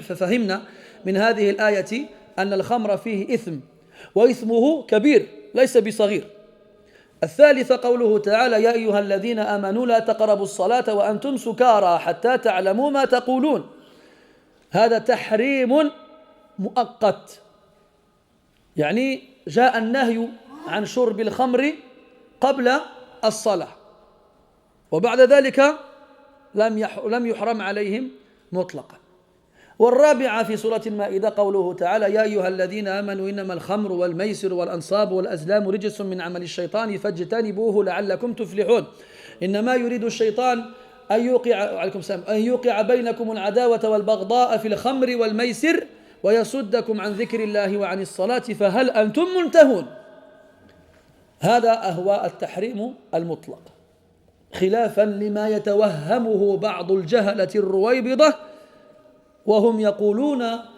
أنه لم يوجد في القرآن ما يدل على تحريم الخمر بل نقول لم يوجد في رؤوسهم ما يدل على وجود عقل أي والله فيقول سعد تفضل donc Saad nous dit dans la quatrième des causes qui a donc justifié la révélation d'un verset comme quoi il a bu de l'alcool du vin avec un groupe des Ansar des gens de Médine. Donc ça, c'était après l'émigration. Et bien entendu, c'était à l'époque où ce n'était pas encore interdit. Et le vin a été interdit progressivement à travers 4 versets du Coran. Le premier nous donne une allusion au fait que tout ce qui est enivrant n'est pas bon. Car Allah nous dit, parmi les fruits des dattiers et des vignes, vous prenez ce qui enivre et ce qui est une bonne subsistance. Donc Allah, il a séparé ce qui enivre de ce qui est une bonne subsistance, pour nous faire comprendre déjà que ce n'est pas bon, sans pour autant nous indiquer son jugement. Dans le second verset, dans Surat al-Baqarah, Allah il nous dit, il t'interroge au sujet du vin et des jeux d'argent facile. Parce qu'en français, on traduit al-maïsir par les jeux de hasard, laquelle il est plus proche au niveau du sens de dire les jeux d'argent facile. Dit, il y a en cela un grand péché et une source de profit pour les gens. Mais leur péché est plus grand que leur profit, que le profit qu'ils rapportent. Troisième verset, le verset où on a une interdiction temporaire. Dans ce verset, Allah il dit aux croyants de ne pas s'approcher de la prière alors qu'ils sont sous, tant qu'ils ne savent pas ce qu'ils disent. Donc ils ont reçu l'interdiction de prier en état d'ébriété. Et le dernier verset dans Surat al-Ma'idah, quand Allah Ta'ala dit, ô vous qui avez cru, innamal khamr, donc le vin, wal maïsir, les jeux d'argent facile, wal ansab, donc ça c'était un moyen, c'était la superstition si vous voulez, wal azlam, rijsun min amal ash-shaytan. C'est une impureté des actions de shaytan. Fajtanibuhu la'allakum tuflihun. Éloignez-vous-en si vous voulez réussir, vous voulez gagner. Innama yuridu shaytan. Shaytan ne veut qu'à travers cela, l'alcool et les jeux d'argent facile, de vous faire oublier le rappel d'Allah et de vous éloigner de son droit chemin. Fahal antum muntahun. Allez-vous enfin vous arrêter? Allez-vous enfin vous arrêter? Donc 4 versets qui nous expliquent clairement que l'interdiction du vin a eu lieu de façon progressive. Contrairement à ce que certaines personnes prétendent, comme quoi il n'existe pas dans le Coran de versets qui indiquent l'interdiction formelle de consommer de l'alcool. Et après ça, on leur dit qu'il n'existe pas dans leur tête de preuves formelles qui indiquent la présence d'une intelligence. Donc, c'est des gens qui ne savent pas lire le Coran, c'est des gens qui ne cherchent même pas à le lire. Et s'ils le lisent, ils y cherchent ce qui va justifier l'état dans lequel ils se trouvent. أما المواعظ والزواجر والأوامر والنواهي هذا لا يعبؤون بها. Quant à tout ce qui est censé faire peur tout ce qui exhorte les ordres et les interdictions, ça ne les intéresse pas. Wa alaykoum salam. Et ils ne cherchent que كهذا الذي يأتيك ويقول لا يجوز لك أن تصلي. قل كيف هذا؟ اتق الله يا رجل. ألست مسلما؟ بلى. وإنما وجدت هذا في القرآن. سبحان الله. أين وجدت ذلك؟ في قوله تعالى فويل للمصلين. ولا لا؟ عنده الحق ولا ما عندوش الحق؟ ما كانش في القرآن؟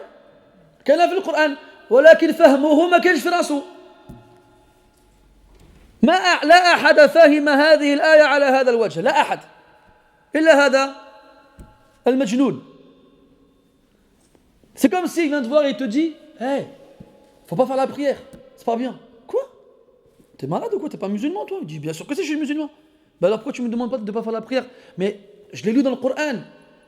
Qu'est-ce que tu racontes? Oui, dans le Coran. Ben vas-y fais voir, t'as vu ça où? Il te ramène le verset Fawailun lil musallin. Malheur à ceux qui prient. Ni en prenant en compte ce qui vient avant, ni en prenant en compte ce qui vient après. C'est comme là les versets qui parlent de l'alcool, il ne prend pas ce qui vient avant, il ne prend pas ce qui vient après. De toute façon c'est simple, c'est très simple. Li yjibek l'aya mabtoura maqtu'a min ghayri an yadhkura laka sabiqaha wala lahiqaha wa min ghayri an yadhkura laka sabab an-nuzul wala aqwal al-ulama fiha فهذا اعلم أنه خائن وخادع وضال ومضل. هذه قاعدة يعني ذهبية إن التزمتموها بإذن الله تعالى لن تضلوا في فهم القرآن ولن تسمعوا كل من هب وذب وقال أنا آتيكم بما في القرآن. Alors, écoutez bien cette règle-là, une règle en or. Quand quelqu'un il vient, il vous ramène un verset amputé. Il enlève le début, il enlève la fin, il le sort de son contexte et te donne comme ça. Pour te prouver quelque chose, pour te ramener là où il veut t'emmener. Eh bien, sache que lui, ce n'est qu'un traître, un trompeur, un égaré qui veut t'égarer. Ramène le verset dans son contexte, ce qui vient avant et ce qui vient après. Pourquoi il a été révélé, comment les gens, les vrais, ils l'ont compris. Là, bismillah, marhaban bik. Amma, tu ramènes un verset comme ça sans savoir d'où il vient, ni pourquoi, ni comment? Non. Parce que à ce moment-là, on fait dire ce qu'on veut. On fait dire, voilà, مثلا, on fait dire ce qu'on veut au texte. فويل للمصلين. Ou bien لا تقربوا الصلاة وأنتم سكارى. يقول له شوف ما عندكش الحق تشرب الخمر وأنت تريد الصلاة.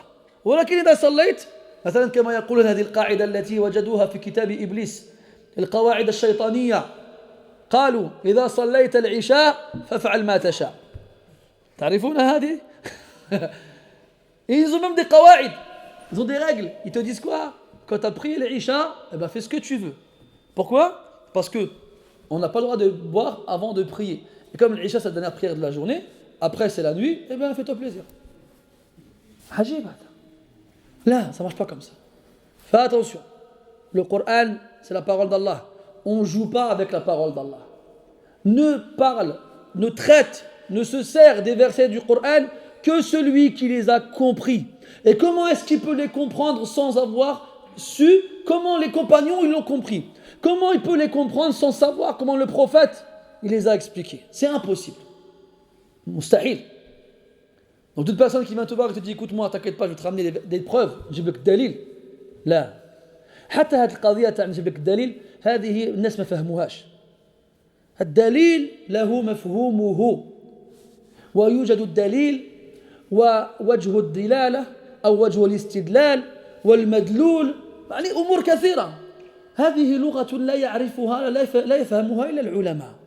أما عامة الناس فلا كيف يتصرفون بهذه الأمور مع هذه الأمور. C'est comme le truc de c'est quoi le dalil? C'est quoi le dalil? Qu'est-ce que tu vas faire quoi avec un dalil toi?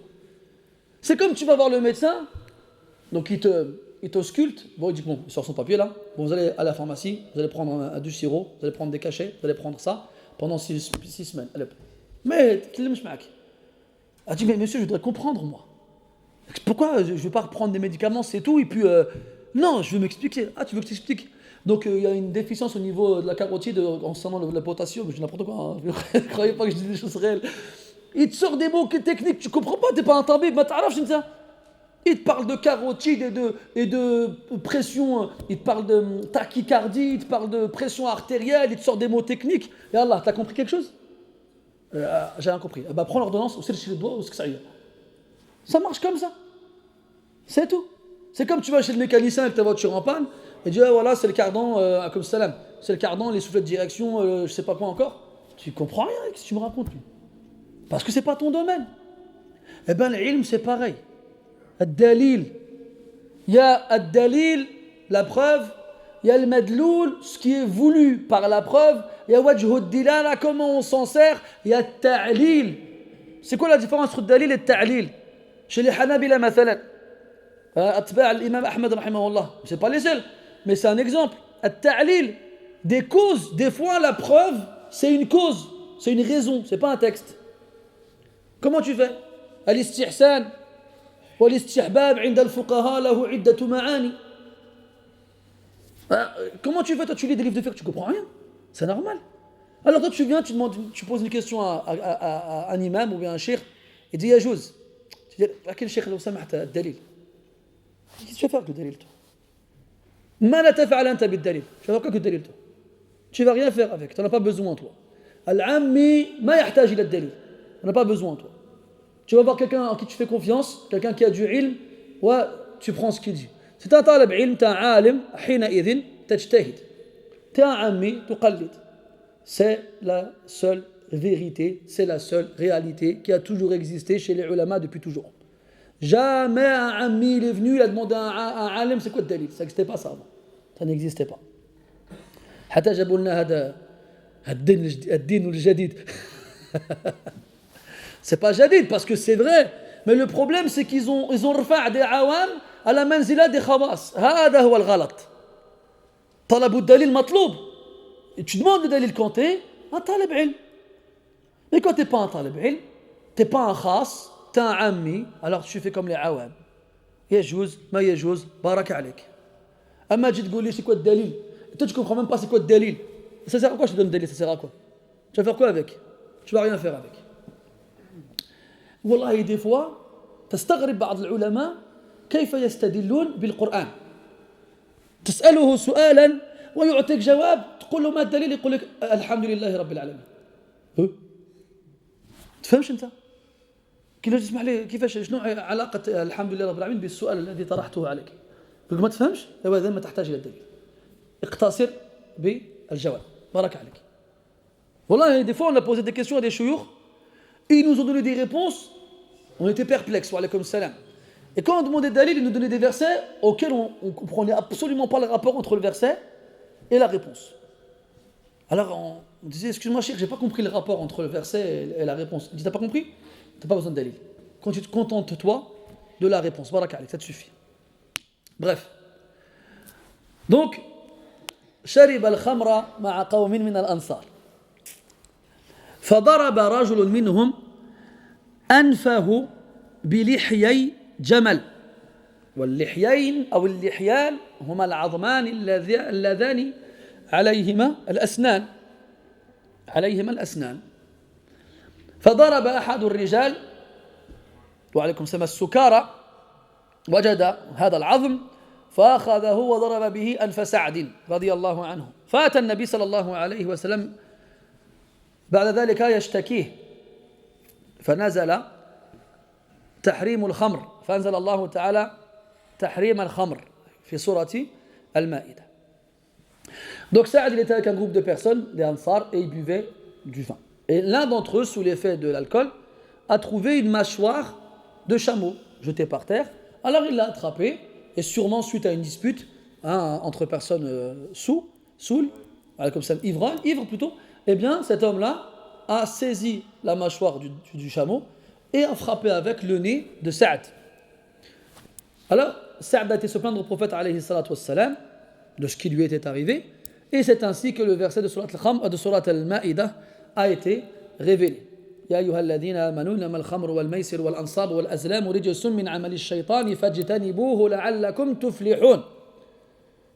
اجتنبوه. الأصوليون في كتب أصول الفقه يعقدون بابا بعنوان النهي. والنهي له صيغ كثيرة، والأصل فيها هو استعمال لا الناهية مع الفعل المضارع. تفضل. لا تفعل، لا تشرب، لا تأكل إلى آخره. هذا هو الأصل في النهي. ومن صيغ النهي الاجتناب، والاجتناب أصله اللغوي من الجنب، يعني أن تضع نفسك في جنب والشيء الآخر وعليكم السلام والشيء الآخر في جنب آخر. الاجتناب عند العلماء أبلغ من النهي. الاجتناب عند العلماء أبلغ من النهي. والنهي كما قلنا باستخدام لا الناهية مع الفعل المضارع، مع أن الاجتناب هو أمر بالترك، هو أمر بالترك وبالمجانبة. ومنه سمي الجنب، الجنب الذي يكون قد أنزل، خرج منه المني، هذا يقال عنه أنه على جنابه وأنه جنب، لأنه يجتنب بعض الأمور التي تكون في حقه محرمة، فلا يجوز له أن يصلي ولا أن يقرأ القرآن ولا أن يدخل المسجد إلا بعد أن يكون قد اغتسل، تزول عنه الجنابة. هكذا ينبغي أن تفهم هذه العبارات، ومن لم يدرس هذه الأشياء فلا يدخل فيها.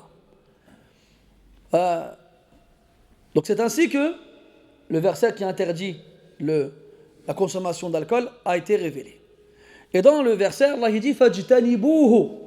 Et en français, ils traduisent ijtanaba par quoi? Éviter, éloigner. En arabe, le mot ijtanaba prend son origine du janb. Le janb, c'est le flanc, le côté. D'accord? Et on sait qu'on a deux côtés. Et que normalement, nos côtes ne doivent pas se retrouver, se réunir. Ils sont faites pour être les unes à l'opposé de l'autre. Et en fait, quand on emploie le verbe ijtanaba, ça veut dire ijtanib hada. Ça ne veut pas dire évite ça, ou bien éloigne-toi de ça, comme l'ont compris les gens qui ne comprennent rien. Et on te dit, mais dans le Coran, Allah, il n'interdit pas le khamr. Il nous dit juste éloigne-toi du khamr. Non, mais tu n'as pas compris, toi, ce que le mot il veut dire en fait. Il veut dire soit à l'opposé du khamr.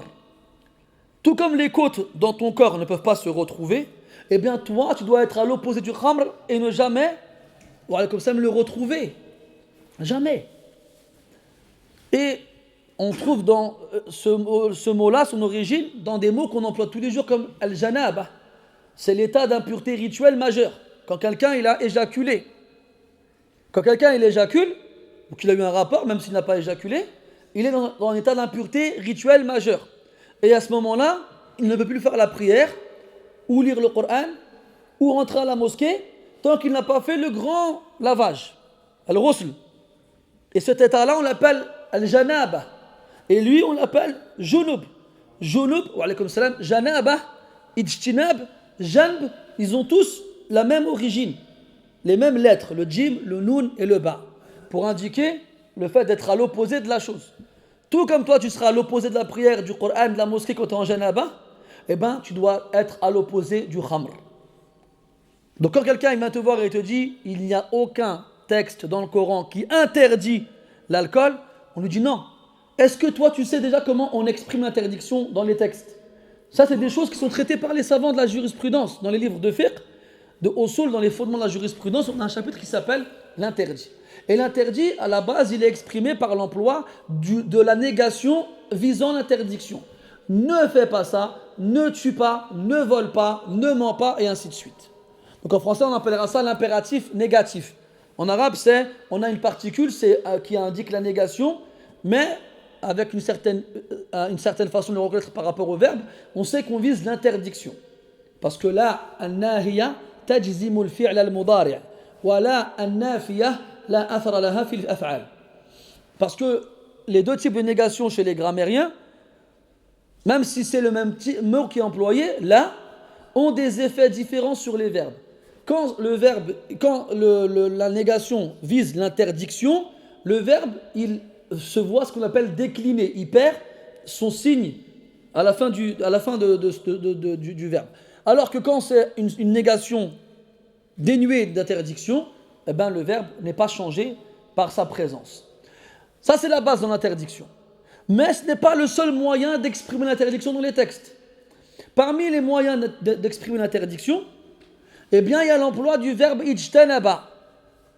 Et même les savants du fiqh disent que c'est une des formes les plus claires dans l'interdiction. Parce que comment tu peux faire une chose si tu es à son opposé? C'est impossible. C'est impossible de pouvoir faire une chose si tu dois te trouver à son opposé. Donc c'est encore plus fort que l'interdiction. Donc ceux qui viennent te dire pardon, parce qu'on entend ces choses-là, il n'y a pas de texte qui interdise l'alcool dans le Coran. Subhanallah. Kaburat kalimatan takhruju min afwahihim. Quelle énormité qui sort de leur bouche à ces gens-là. وفي الحديث من قال في القرآن برأيه فليتبوأ مقعده من النار. Celui qui parle du Coran avec son avis, qui prépare sa place en enfer. Tu connais, t'as lu, tant mieux. T'as étudié, t'as entendu les savants, tant mieux. Tu connais pas, ya akhi, tais-toi. Khayrul laka wa li ghayrik. C'est mieux pour toi et pour les autres. Amsik alayka lisanak. Retiens ta langue, c'est mieux pour toi. وبهذا نكون قد أنهينا قراءة هذا الحديث والشاهد فيه كون نزول الآية التي فيها وجوب معصية الوالدين فيما نهى الله عنه لا سيما الشرك والكفر مع وجوب طاعتهما وحسن صحبتهما في الدنيا. هذا هو الشاهد في الحديث.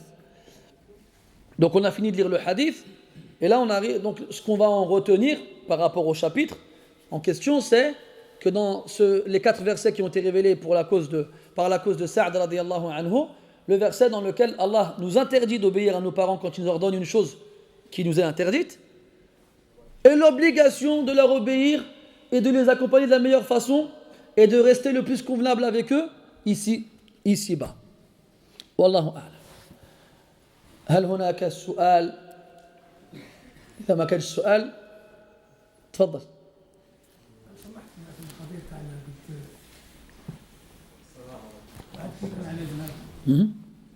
لا يقرأ القرآن ولا لا يمس طبعا هذا الجنابة ما عندوش الحق يقراه.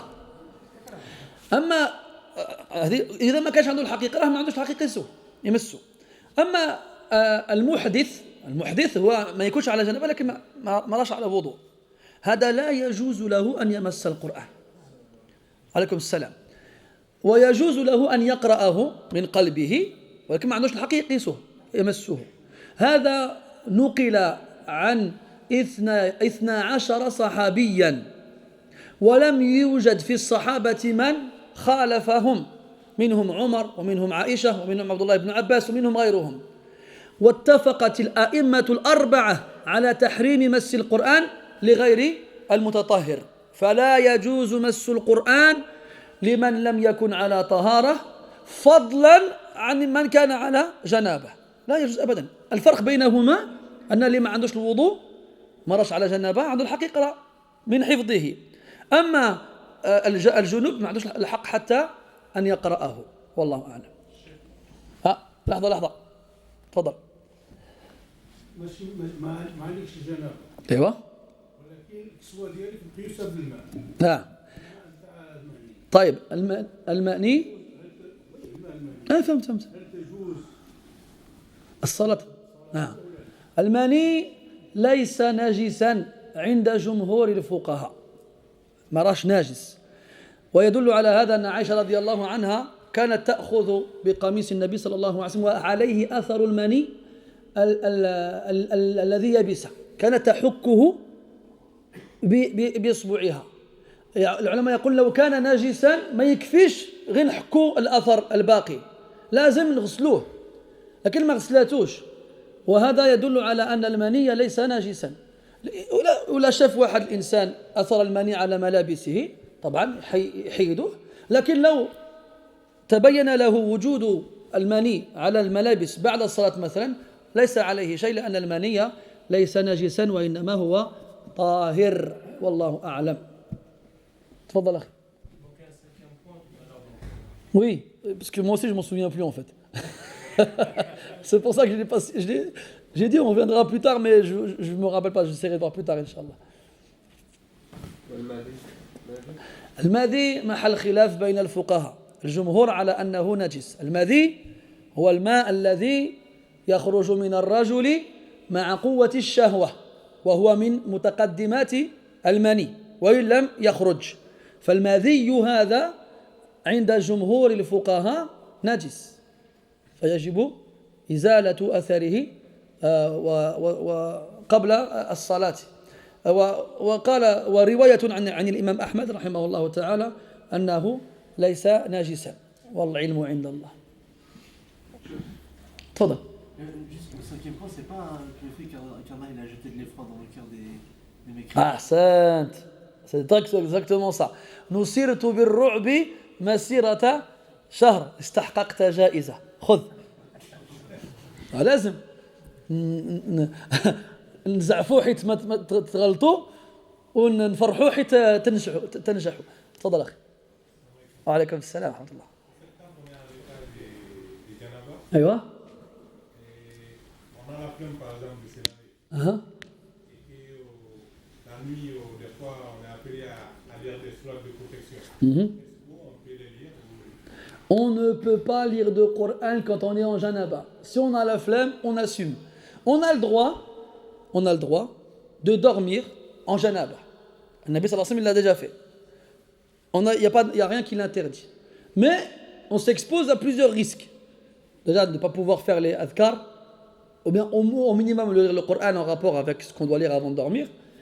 Et aussi, il y a un hadith dans lequel il dit à Jibril alayhi salam, il assiste à la mort de tous les croyants, sauf celui qui est mort en janaba. L'insan يحاول ما ينعس على janaba, لكن il essaye de ne pas dormir en janaba, mais il n'y a pas de mal. S'il le fait, il n'est pas athim, il n'est pas dans le péché. Donc il a fait, Inch'Allah, il doit la combattre. خلاص تفضل. تبادل الرسائل بمولد النبوي الشريف يعني بيحكي في المولد عن النساء هذه سخونة، اعتذر عن الجواب. سؤال آخر؟ لا تجاوزته. تفضل. على صلاة التسبيح. ايوه. صلاة التسبيح يعني الإنسان يصليها كل شهر ولا كل سنة؟ هذه صلاة التسبيح رواه العباس بن عبد المطلب عم النبي صلى الله عليه وسلم. وقال ابن تيمية رحمه الله كذب على رسول الله، حديث موضوع، ما كان السلف يصلونها ولا يحثون الناس على صلاتها، لا مالك ولا الشافعي ولا أحمد ولا أبو حنيفة ولا غيرهم.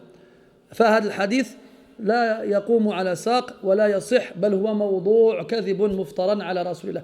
وإن قام بعض العلماء بتصحيح الحديث فالمعول عليه ما كان عند السلف، والله أعلم. عين تسولت بعدها. طيب سول استنى. يلا تفضل. ايوه.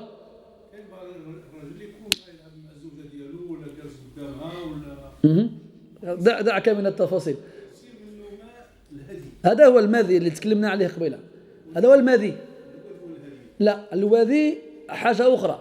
ليخرج من ذكر الرجل 4 أشياء: البول والمني والمذي والوذي. باختصار كلها نجسة إلا المني. باختصار ما ندخلوش في التفصيل وخلافات الفقهاء إلى آخره. المني اللي ما راهش ناجس، أما الباقي كله ناجس. فإلا إن أصيب المصلى يعني السجادة ولا الزربية اللي تصلي عليها ولا الملابس ولا المكان اللي تكون فيه بشيء من هذا يجب التطهير، والله أعلم. الوقت là. Je me souviens plus toutes les questions qu'on a posées, parce qu'on les a posées généralement en arabe, mais en fait on a parlé est-ce qu'on a le droit de lire le Coran, de toucher le Coran quand on est en janaba? On n'a pas le droit de le toucher et on n'a pas le droit de le lire. Et quand on n'a pas ces ablutions, on n'a pas le droit de le toucher non plus. C'est ce qui est rapporté d'après 12 compagnons et c'est considéré comme un ijma' Sukouti, c'est-à-dire un consensus silencieux. Et les 4 imams sont d'accord là-dessus. Et c'est la majorité des salafs qui voient cela. On ne touche pas le Coran quand on n'a pas ces ablutions. Après, quand on est... est-ce que le sperme, est-ce qu'il est impur? Il n'est pas impur. Est-ce que le liquide préspermatique est impur? Chez la majorité, il est impur, même s'il existe quelques savants qui ne voient pas qu'il est impur, mais la majorité voit qu'il est impur. Quand on a le vêtement qui est touché par un de ces liquides-là en dehors du sperme, il faut absolument le purifier et ne pas prier avec. Il faut le laver. D'accord? Il ne faut plus que la trace soit présente sur le vêtement. والله أعلم سبحانك اللهم وبحمدك أشهد أن لا إله إلا أنت نستغفرك ونتوب إليك صلى الله على نبينا محمد وعلى آله وأصحابه أجمعين والحمد لله رب العالمين وبارك الله فيكم واختاروا أخرى حاولوا تسولوا أسئلة لها تعلق بالموضوع لا تتشتتوا بارك الله فيكم